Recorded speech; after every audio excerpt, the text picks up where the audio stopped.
आगे बढ़ेंगे। अगली बड़ी खबर रूस और यूक्रेन के बीच चल रहे युद्ध से जुड़े अपडेट से है। यहाँ पर रूस और यूक्रेन के बीच में 30 महीने से जारी जंग और भीषण होती हुई दिख रही है।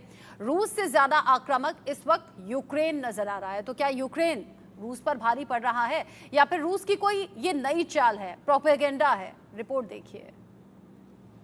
यूक्रेन ने पुतिन के सबसे सुरक्षित किले पर सबसे बड़ा आघात लगाया है।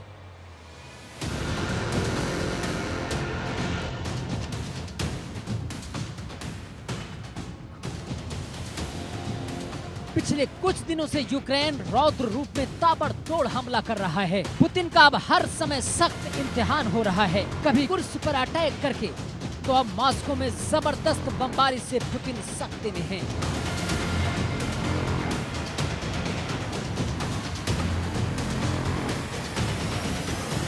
सिर्फ मॉस्को ही नहीं बल्कि तकरीबन 4 शहरों में धुआंधार अटैक से हर तरफ धुआं नजर आ रहा है।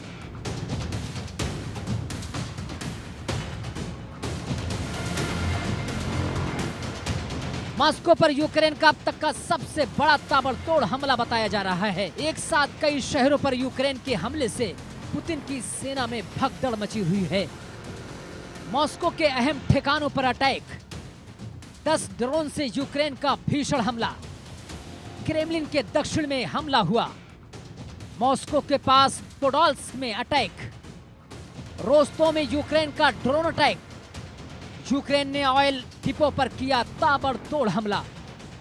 हमले को लेकर मेयर सर्गेई सोबियानिन का कहना है कि यूक्रेन ने मॉस्को पर अब तक के सबसे बड़े ड्रोन हमले में से एक ड्रोन हमला किया है। इसमें रूसी वायु रक्षा इकाइयों ने राजधानी की ओर उड़ान भरने वाले कम से कम 10 ड्रोन को नष्ट कर दिया। मेयर ने यह भी कहा कि पोडोल्स्क शहर में कुछ ड्रोन नष्ट कर दिए गए हैं। मॉस्को क्षेत्र का शहर क्रेमलिन से लगभग 38 किलोमीटर दक्षिण में है।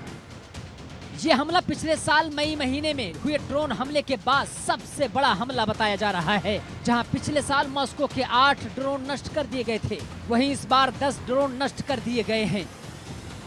यूक्रेन के बेतहाशा हमले से मचे हाहाकार के बाद रूस ने अपने सभी एयर डिफेंस को सक्रिय कर दिया है और रूस एयर डिफेंस ने तकरीबन 18 ड्रोन को मार गिराए हैं। मॉस्को के मेयर के बयान के मुताबिक अब तक हमले में कोई नुकसान नहीं हुआ है। यूक्रेन के ड्रोन अटैक को लगभग नाकाम कर दिया गया है। ऐसे में कई सवाल उठ रहे हैं कि क्या पुतिन ने युद्ध को लंबा खींचकर गलती कर दी है? यूक्रेन ने डिफेंस सिस्टम को मजबूत किया तो वहीं रूसी मिसाइल नाकाम हो रही है। यूक्रेन ने नाटो स्टैंडर्ड की ट्रेनिंग दी। यूक्रेनी जवान और आक्रामक हो रहे हैं। यूक्रेन के पास एडवांस पश्चिमी हथियार हैं। यूक्रेनी सेना पहले से ज्यादा सहज है। रूस यूक्रेन युद्ध 30 महीने से युद्ध जारी है। रूसी सैनिकों में भारी थकान महसूस हो रही है। बहरहाल जिस तरह से यूक्रेन अब आक्रामक रुख अख्तियार कर चुका है, उससे आने वाले वक्त में भयावह मंजर देखने को मिल सकता है, क्योंकि कुर्स में हमले के बाद पुतिन बौखलाए हुए हैं। Bureau report, India news.